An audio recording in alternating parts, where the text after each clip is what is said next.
जय मसीह की hallelujah, praise God. आइए आज के मनन के लिए हम पवित्र बाइबल में से पढ़ेंगे और सुनेंगे।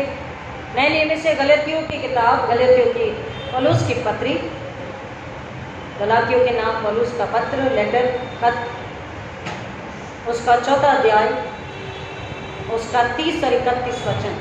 गैलेशियंस 4:30 और 31, गलातियों 4:30 और 31। परंतु पवित्र शास्त्र में क्या लिखा है? दासी और उसके पुत्र को निकाल दे, क्योंकि दासी का पुत्र तो स्वतंत्र स्त्री के पुत्र के साथ उत्तराधिकारी नहीं होगा। इसलिए हे भाइयों, हम दासी की नहीं परंतु स्वतंत्र स्त्री की संतान है। प्रभु परमेश्वर अपने वचन के पढ़े सुने जाने पर आशीष दे। आमीन। आइए प्रार्थना करें।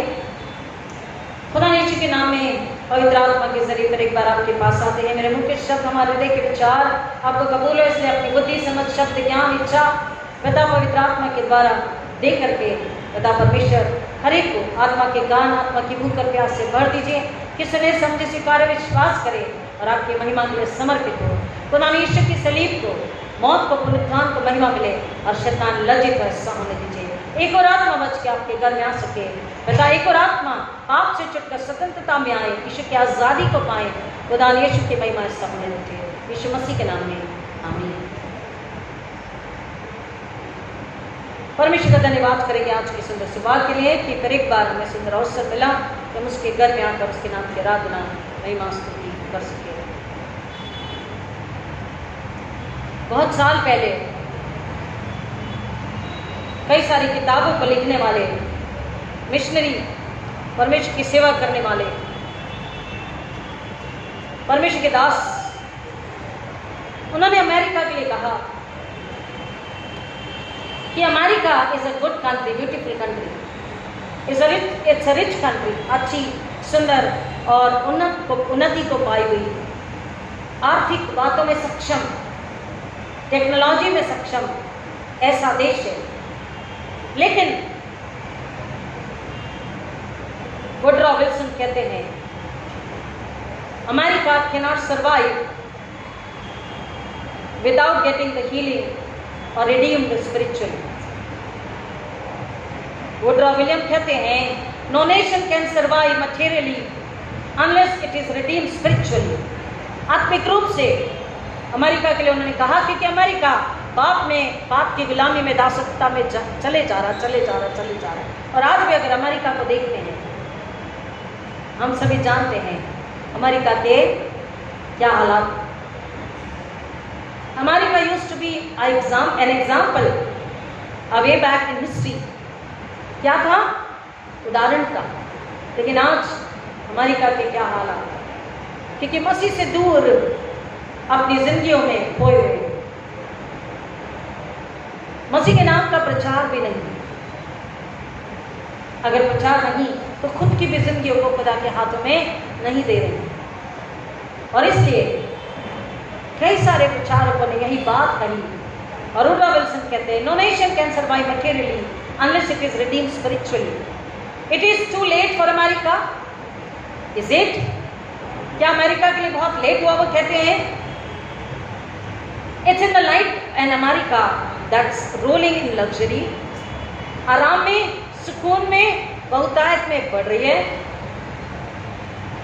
That's revelling in lust. बुराई में, पाप में, अधर्म में बढ़ती जा रही है, लिपटी हुई है। एंड रैकलिंग इन सिन, और पाप में पूरी तरह से कुती हुई है। We look at a nation that needs a fresh touch from God to come out of slavery and live in freedom of Jesus Christ. बड़ी सुंदर बात मुझे अच्छी लगी, मैंने खुद इसको लिया आपको बताने के लिए कि वो कह रहे हैं अमेरिका नेशन इस राष्ट्र की तरफ देखिए जिन्हें फिर एक बार एक फ्रेश यानी कि ताज़े, यीशु मसीह के ताज़े, खूबसूरत, पाक पवित्र स्पर्श की, आवाज़ की ज़रूरत है कि वो फिर से एक बार पाप की गुलामी से, पाप की दासत्वता से बाहर आ जाए और मसीह में स्वतंत्रता का जीवन जिए, क्योंकि मसीह ने हमें स्वतंत्रता के लिए स्वतंत्र किया है। हर एक देश ने, हर एक राष्ट्र ने स्वतंत्रता को पाया और स्वतंत्रता बाइबल बताती है freedom is never free, freedom is never free. स्वतंत्रता मुफ्त में नहीं मिलती, आसानी से नहीं मिलती। अगर हम भारत देश को देखते हैं तो कईयों ने अपनी जान दी है ना, भारत देश को स्वतंत्र करने के लिए। Same with America and other countries, England से बाहर निकलने के लिए लोगों ने दिन रात मेहनत करी, कीमत चुकाई, कईयों की जानें गई। और भारत में सुभाष चंद्र बोस कहते हैं, तुम मुझे खून दो मैं तुम्हें आजादी दूंगा। बिना कीमत के आजादी नहीं, लेकिन एक ऐसी आजादी, केवल देश के आजाद होने से मनुष्य आजाद नहीं हुआ, ये बाइबल हमें बताती है। तो एक और आजादी के विषय बाइबल बात करती है। हालेलुया, एक और आजादी के विषय बाइबल बात करती है। क्योंकि जब तक मनुष्य उस असल आजादी को, एक्चुअल फ्रीडम को अगर मनुष्य ना पाए, पाप की गुलामी से अगर वो बाहर ना निकले और मसीह में पूरी स्वतंत्रता को अगर वो ना पाए, तो वो पूरी तरह से स्वतंत्र नहीं है। क्योंकि बाइबल हमें बताती है कि हम स्वतंत्रता के लिए स्वतंत्र किए गए। दासी और उसके पुत्र को निकाल दे, क्योंकि दासी का पुत्र तो स्वतंत्र स्त्री के पुत्र के साथ उत्तराधिकारी नहीं होगा। वही बात दूसरे कुरिन्थियों में अपोलोस हमें बताता है कि हम असमान जुए में संसार के साथ अपने आप को न गुथाएं। दूसरा कुरिन्थियों 6वां अध्याय 14 से आगे, 2 कुरिन्थियों 6:14, अविश्वासियों के साथ असमान जुए में न जुटो, क्योंकि धार्मिकता का अधर्म से क्या मेल, या ज्योति की अंधकार से क्या संगति, और मसीह का बलियाल से क्या लगाव। हमको बाइबल याद दिलाती, पौलुस कह रहा तुम मसीह में जब बपतिस्मा पाए, नए सिरे से मसीह में जन्म ले चुके, मसीह पर विश्वास करके तुम शरीर से मर के आत्मा में अगर जिंदा हो, तो वो कहता है हम संसार में हैं, लेकिन संसार के साथ हमारा कोई भी मेल मिलाप नहीं हो सकता। इसे बोला असमान जुए में अविश्वासियों के साथ ना जुटो, क्योंकि तुम विश्वासी लोग हो, हालेलुया, तुम मसीह के लोग, तुम परमेश्वर की प्रजा, वो तुम्हारा पिता, तुम उसके बेटे बेटियां हो, तुम उसके घर के सदस्य हो, you are the family member of God. तुम आत्मा में हो, वो अब तक शरीर में है संसार, वो अब तक पाप की गुलामी में है, तुम मसीह के लहू से उसके पुनरुत्थान में आजाद किए गए। तुम पर पाप का, मृत्यु का कोई अधिकार नहीं है, क्योंकि धार्मिकता का अधर्म से, ज्योति का अंधकार से और मसीह का बलियाल है शैतान से कोई रिश्ता, कोई लगाव, कोई नाता नहीं है। या विश्वासी का अविश्वासी से क्या संबंध है? सवाल पूछ रहा है, एक विश्वासी का एक अविश्वास से क्या संबंध हो सकता? कोई संबंध नहीं, क्योंकि आत्मा के लिए, आत्मा के छुटकारे के लिए प्रभु यीशु मसीह ने जब अपनी जान दी, तो कह रहा मनुष्य अगर सारे जगत को प्राप्त करे, लेकिन अगर उसकी आत्मा नाश हो तो उसे क्या लाभ? और इसलिए वो दुनिया में आए। इसलिए वुड्रो विल्सन कहते हैं कि अगर हमें बाहरी, यानी कि भौतिक, आर्थिक, शारीरिक, मानसिक, बौद्धिक, पारिवारिक, सामाजिक आशीष पाना है, चंगाई पाना है, तंदुरुस्ती पाना है, बहुतायत पाना है, तब भी हमें कहाँ आना है?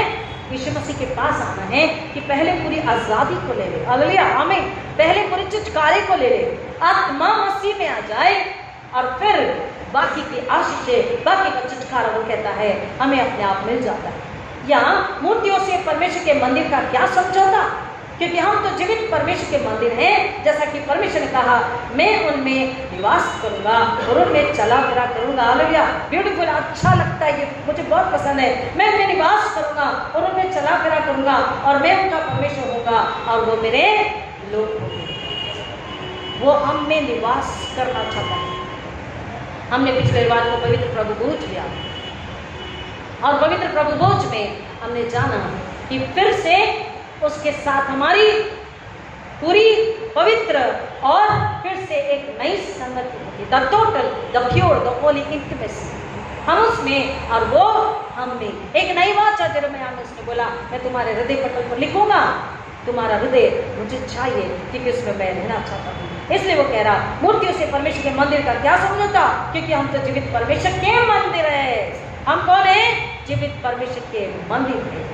जैसा कि परमेश्वर ने कहा, मैं उनमें निवास करूंगा और उनमें चला फिरा करूंगा। जब हम चलते फिरते हैं, जब हम बातचीत करते हैं, जब हम दुआ इबादत आराधना करते हैं, तो हमें कौन होता है? मसीह होता है, और मसीह होना चाहिए। दुनिया ने हमें मसीह को देखना चाहिए। दुखी पाप में पड़े लोगों ने, पाप की गुलामी में पड़े लोगों ने जानना चाहिए कि हाँ, ये तो पाप से आज़ाद हो चुके हैं। और हमसे पूछेंगे आपको ये आज़ादी कैसे मिली? हम उन्हें बताएंगे कि यीशु मसीह में हमने ये आज़ादी को पाई है। इसलिए प्रभु कहता है, उनसे निकलो और अलग हो जाओ, और जो कुछ अशुद्ध है उसे ना छुओ, तो मैं तुम्हें ग्रहण करूंगा और मैं तुम्हारा पिता होऊंगा और तुम मेरे बेटे बेटियां होंगे। सर्वशक्तिमान प्रभु यह कहता है। कुछ भी अशुद्ध अपवित्र हमें रह नहीं सकता, हम उसे छू नहीं सकते, हम उसे बर्दाश्त नहीं कर सकते, हम उसे एंटरटेन नहीं कर सकते। क्यों? क्योंकि हमें कौन है? हमें कौन है?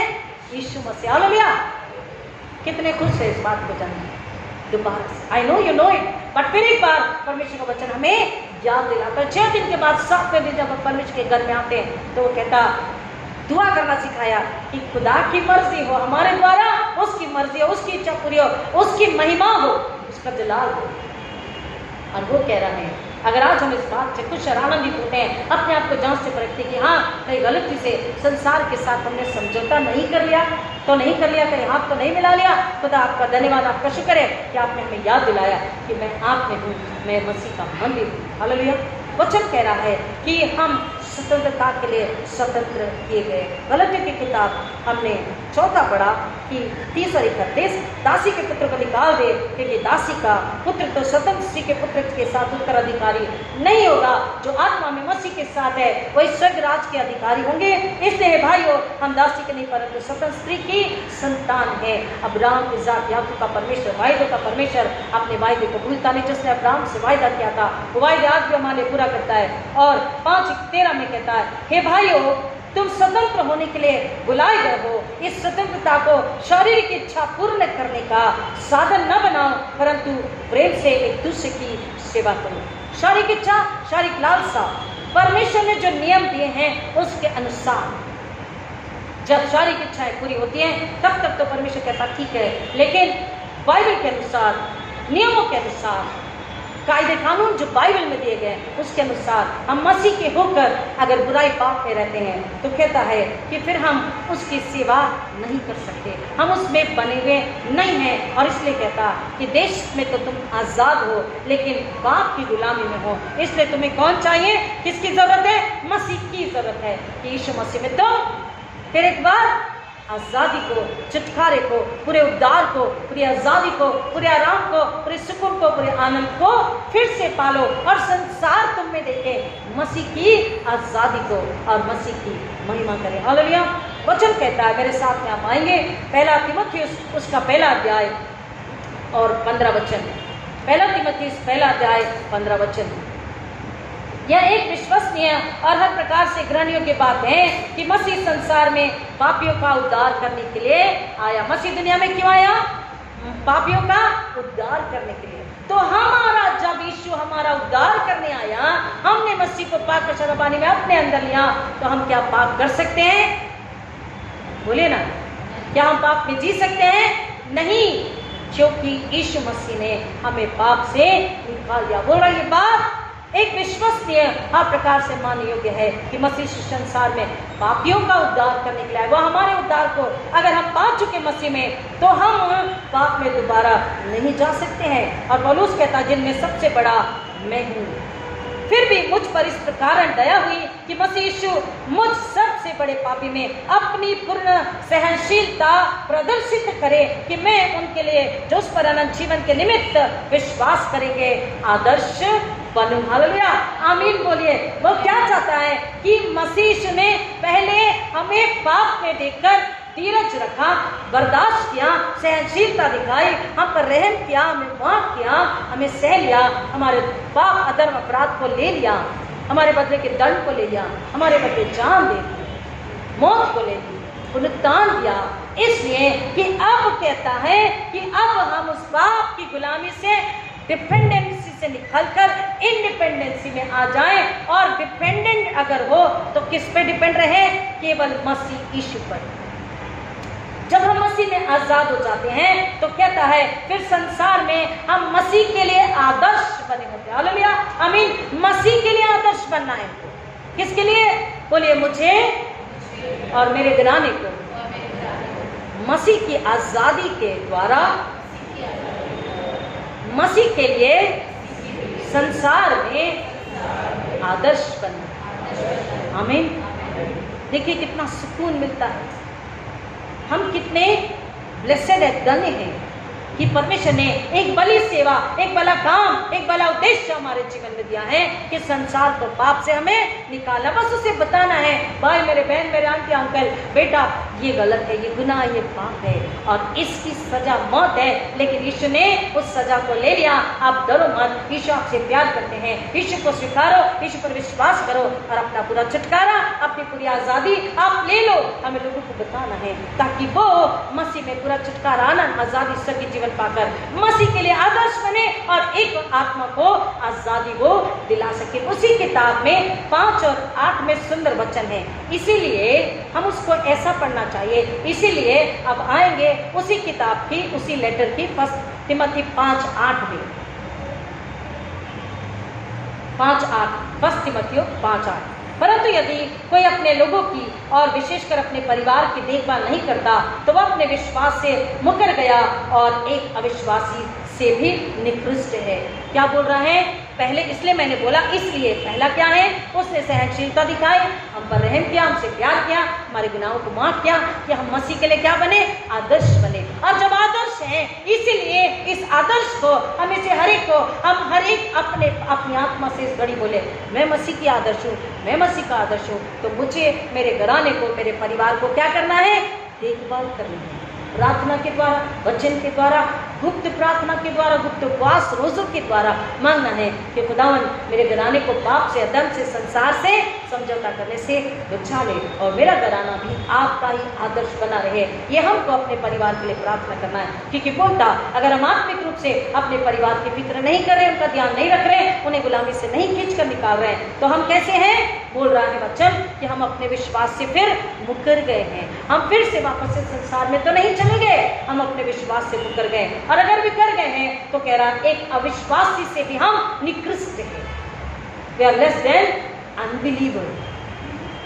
तो हम छट लौट कर खुदा के पास आ जाएं और उससे बोले कि खुदावन नहीं, मुझे अविश्वासी से भी गया गुजरा नहीं होना है, मुझे आपका आदर्श बन के ही जीना है, मुझे आपका मंदिर बन के जीना है, मुझे असमान जुए में नहीं जुटना है। मैं संसार में हूँ लेकिन संसार का नहीं हूँ, आपने मुझे बताया है। क्यों? क्योंकि देखिए एक और वचन हमें बताता है क्यों, इसका जवाब है। आइए मेरे साथ में भजन संहिता 22, जबूर 22, 22, साम 22, 27 से 31। जबूर यानी कि साम यानी कि भजन संहिता 22, 27 से 31। पृथ्वी के छोट छोट से लोग यहोवा का स्मरण करेंगे और उसकी ओर फिरेंगे। हालेलुया। इसलिए बोल रहा संसार के साथ असमान जुए में न जुटो, अविश्वासियों के समान निकृष्ट, उससे भी निकृष्ट न बन जाओ। पृथ्वी के छोट छोट के लोग यहोवा का स्मरण करेंगे और उसकी ओर फिरेंगे और जाति जाति के सारे घराने तेरे सम्मुख दंडवत करेंगे। किसके? मसीह यीशु के सम्मुख में। हर जाति, हर बोली भाषा, हर नेशन, राष्ट्र कहाँ आने वाला है? कहाँ आने वाला है? यीशु के कदमों में, क्योंकि राज्य यहोवा का ही है। देखिए क्या बोल रहा आगे, सवाल का जवाब है, क्योंकि राज्य किसका है? To whom the kingdom belongs to God, यहोवा, यहोवा परमेश्वर, क्योंकि ये राज्य यहोवा ही का है और वही देश देश पर शासन करता है। हालेलुया। हमारा देश आजाद है, लेकिन अगर हम पाप में हैं तो हम स्वर्ग के राज्य के लिए फिट नागरिक नहीं बने हैं। और इसलिए आज वचन हमें आवाज दे रहा है कि हम स्वर्ग के राज्य के लिए फिट नागरिक बन जाए, क्योंकि राज्य यहोवा ही का है और वही देश देश पर शासन करता है। पृथ्वी के सब हष्ट-पुष्ट लोग खाएंगे और आराधना करेंगे। वे सब जो मिट्टी में मिल जाते हैं, हाँ, वे जो अपना प्राण बचा नहीं सकते, उसके सम्मुख घुटने टेकेंगे। हर राजा, हर उन्नत, हर प्रख्यात यानी कि फेमस, हर टेक्नोलॉजी से भरा हुआ, आर्थिक बातों में बहुत ही ज्यादा उन्नत देश भी, राजा भी कह रहा है, शासन करने वाले भी कह रहा है, क्या होंगे? उसके आगे घुटने टेकेंगे। Hallelujah, hallelujah. अपने खुदावन के लिए हालेलुया बोल दीजिए प्रियो, हालेलुया, आमीन। ऐसा ऐसा होगा जब हम आदर्श बन के उसे बताएंगे मसीह में तुम्हारा तेरा छुटकारा है। हालेलुया। उसके सम्मुख घुटने टेकेंगे, एक वंश उसकी सेवा करेगा और भावी पीढ़ी से प्रभु का वर्णन किया जाएगा। वो कहता है हम आने वाली पीढ़ी को प्रभु यीशु मसीह के विषय बताएं। परमेश्वर के आश्चर्य कर्म कि कैसे मिस्र की गुलामी से इस्राएलियों को दासत्वता से निकाला और मसीह यीशु में आपकी गुलामी से निकाला, अनंतकालीन जीवन बनाया। हम अपने आने वाली पीढ़ी को, बच्चा बाप अपने बेटे को, माँ अपनी बेटी को, घराने अपने बच्चों को, और वो अपने बच्चों को, और वो अपने बच्चों को, व्यवस्था विवरण 6 में कहता बताएं, ताकि परमेश्वर की महिमा का वर्णन किया जाए संसार में, ताकि लोग की आत्मा बचे और शैतान लज्जित हो। वे आकर उसकी धार्मिकता को उस पीढ़ी पर प्रकट करेंगे जो अब तक जन्मी ही नहीं कि उसने यह सब किया है। परमेश्वर का वचन, वायदा और प्रोफेसी प्रभु यीशु मसीह के लिए है कि प्रभु यीशु मसीह में सारे देश, सारे राष्ट्र क्या होंगे? हर एक राजा, हर एक शासन करने वाला कितना भी बुद्धिमान और रईस राजा क्यों न हो, उसने देशों पर फतेह प्राप्त करी हो, लेकिन वो यीशु के आगे, बोलिए ना, यीशु के आगे घुटने टेकेगा। आमीन। घुटने टेकेगा और खुदावन यीशु की महिमा होगी। प्रियो, इसलिए वचन कहता है हम संसार में हैं, लेकिन संसार के साथ हमें नहीं रहना है। उसकी बातों में हमें उसकी गुलामी में नहीं आना है। पाप की गुलामी में हमें बिल्कुल भी जीवन को नहीं जीना है। और एक और वचन आपको बताता है, वजह से 87 साम 87, ज़बूर 87, वजह से 87, ज़बूर 87, साम्स वजह से 87 1-7। उसकी नींव पवित्र पर्वतों में है। यहोवा याकूब के अन्य सब निवास स्थानों से बढ़कर सिय्योन के फाटकों से प्रीति रखता है। हे परमेश्वर के नगर, तेरे विषय में महिमा की बातें कही जाती हैं। जो मुझे जानते हैं, मैं उनके मध्य रहाब और बाबुल की चर्चा करूंगा।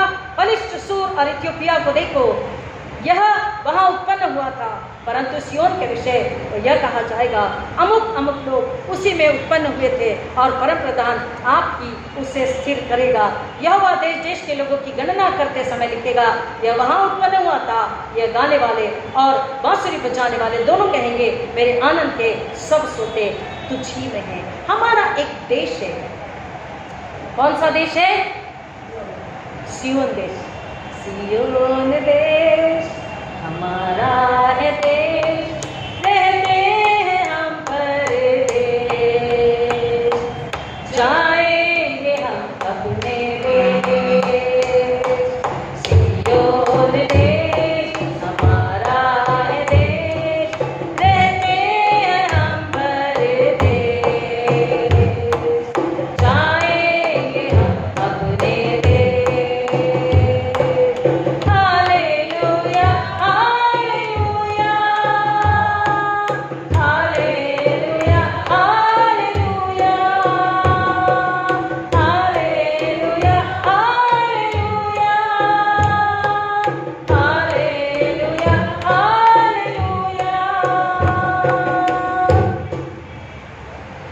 हम अपने ऐसा होता है कि इस देश के लिए, हम जिस देश में रहते हैं, अच्छी बात है, उसके लिए सोचे समझे प्रार्थना करें, लेकिन बाइबल हमें सतर्क करती है कि अविश्वासियों के समान हम असमान जुए में न जूते।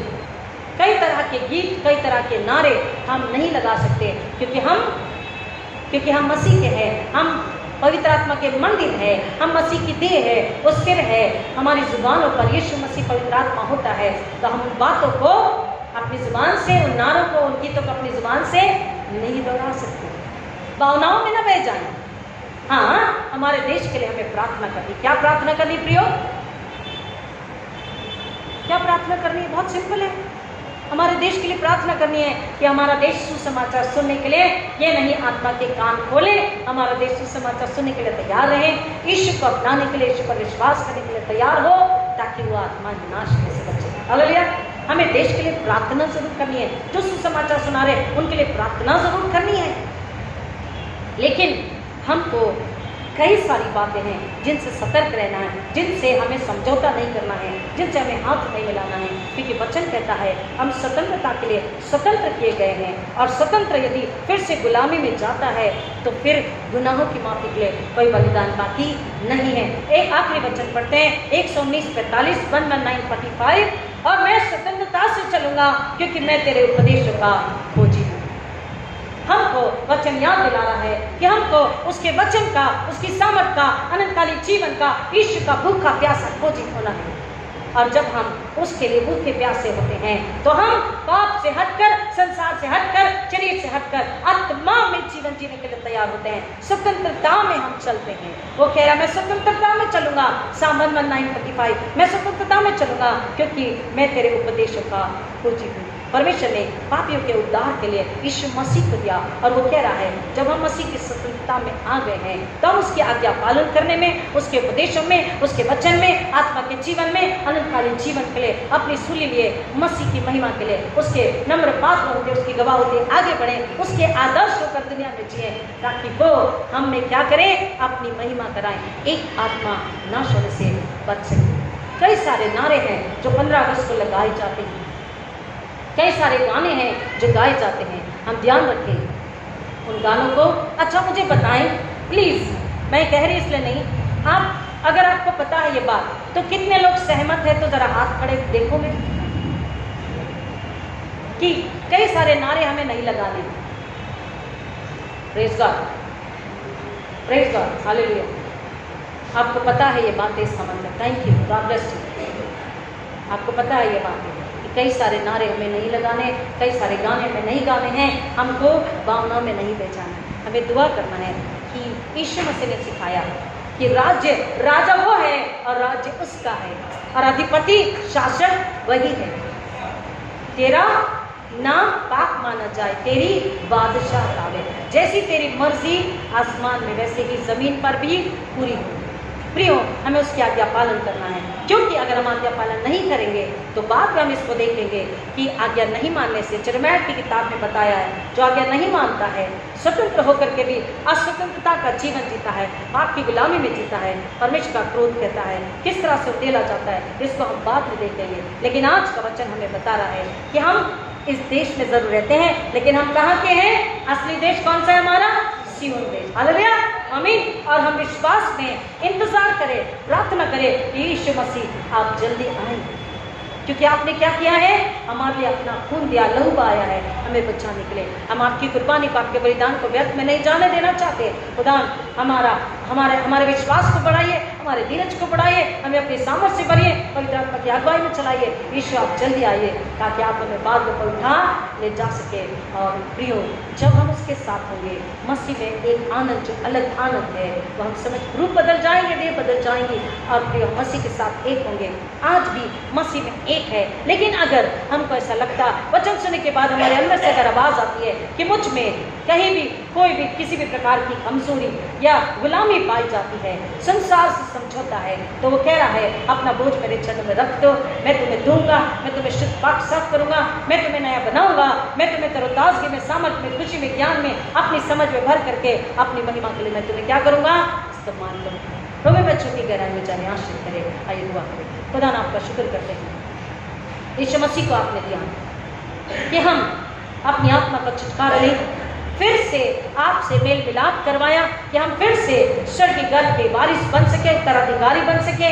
सिय्योन देश हमारा देश है। पिता परमेश्वर वहाँ जाने के लिए हम तैयार रहें और उनको तैयार करें। खुदा ऐसी लालसा, ऐसी भूख और प्यास से, रूहानी भूख प्यास से हम सबों को फिर एक बार आपने भर दिया है, उलाहत याद दिलाए। हम आपका शुक्र करते हैं, मांगते खुदा हर एक इस वचन में विश्वास और आनंद के साथ अपने घरों को जाएं, अपने प्रियों से बांटें, अपने पड़ोसी, अपने एक मित्र से, एक से जरूर बांटें कि मसीह में पूरी आज़ादी है, मसीह में पूरा आनंद है, मसीह में पूरा छुटकारा है। देश की आज़ादी अधूरी है जब तक हम मसीह में पूरी तरह आज़ादी को नहीं पा लेते, जब तक किसी समाचार प्रचार नहीं सुनाया जाता। पैदा होने दीजिए। हर एक देश, राष्ट्र, हर एक घटना वायदा है वचन में, पिता भविष्यवाणी है कि उसके चरणों में, यानी यीशु के चरणों में टिकेगा।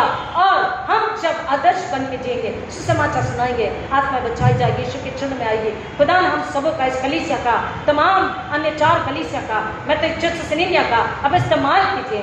और खुदावन आप घटे हम घटे आप बढ़े, ऐसा अनुग्रह हम आपसे मांगते हैं। यीशु मसीह बढ़े हम घटे, अनुग्रह ये फजल आपसे मांगते हैं। हर एक सुनने वालों को यीशु के नाम में छुपाते हैं। जो पहली बार सुनेंगे पिता उन्हें अपने समर्थ बुद्धि ज्ञान से भर दीजिए। पवित्र आत्मा आप उन पर नियंत्रण अधिकार कब्जा लीजिए और उन्हें पूरी आजादी में मसीह यीशु के जय के नारे लगाने के लिए आप उनका इस्तेमाल कीजिए।